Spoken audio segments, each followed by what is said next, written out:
Hi everyone, I'm Jennifer Morrison and welcome back to part 4 of my 4-part series Introduction into Colored Pencil Drawing.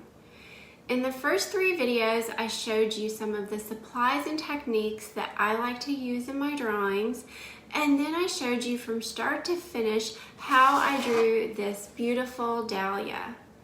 In this video, I'm going to demonstrate how to create a perfect smooth black background for this dahlia using these 𝗪𝗂 Aqua Brush Doer markers in black, layered with a black Polycolor color pencil blended with solvent. Here we go.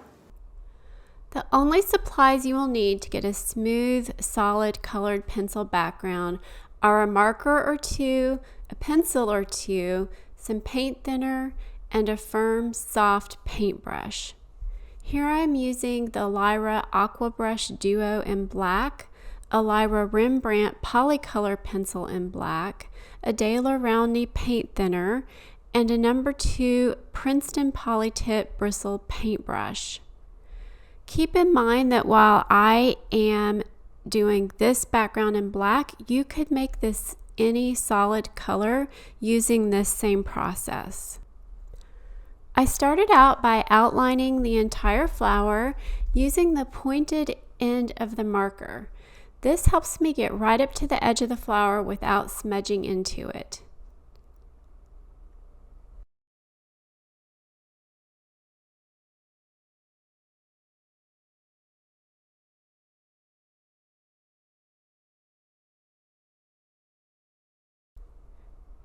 Next, I use the other end of the marker, the brush tip, and fill in the rest of the background.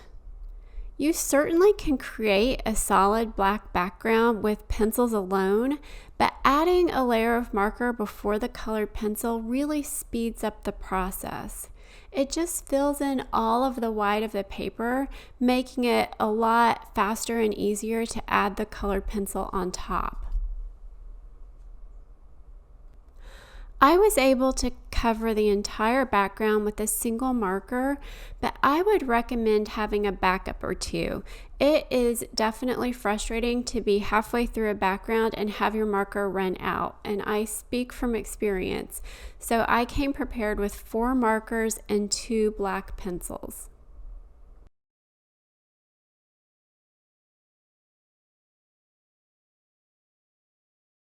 Next, I add a layer of pencil on top of the marker, and this takes some time, but after the detailed work that I did on the flower, it's really a nice change just to simply color.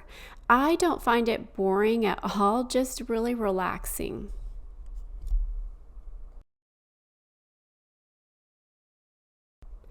Take your time with this layer, and as your pencils begin to get worn down, be sure to sharpen them back up frequently. The sharper your pencil, the easier it is to fill in all the grooves of the paper. I started out in a circular motion, but then decided to go back and forth horizontally because I was getting better coverage that way. This is just going to depend on the pencils and the paper that you're using. Next, I dissolve the pigment with solvent to make my background nice and smooth. I'm dipping the paintbrush into the solvent and then dabbing it on a cloth to remove the excess from the brush.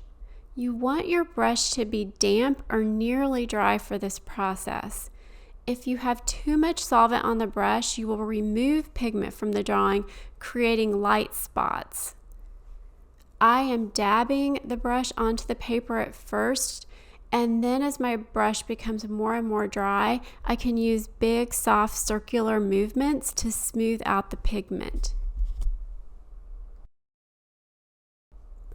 Sometimes this will be my final layer when I do a background like this, but in this case, I could see some splotchiness still, so I decided to add another layer of pencil.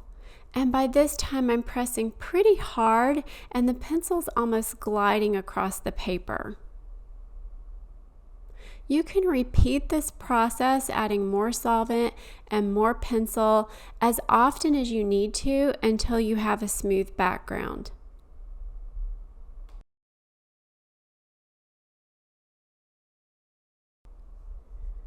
Finally, I buffed it all out using a tissue.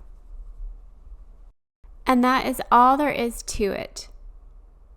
I sincerely hope you enjoyed this series and learned some tips, and I hope I've encouraged you to try colored pencils as a medium. Thanks again for watching.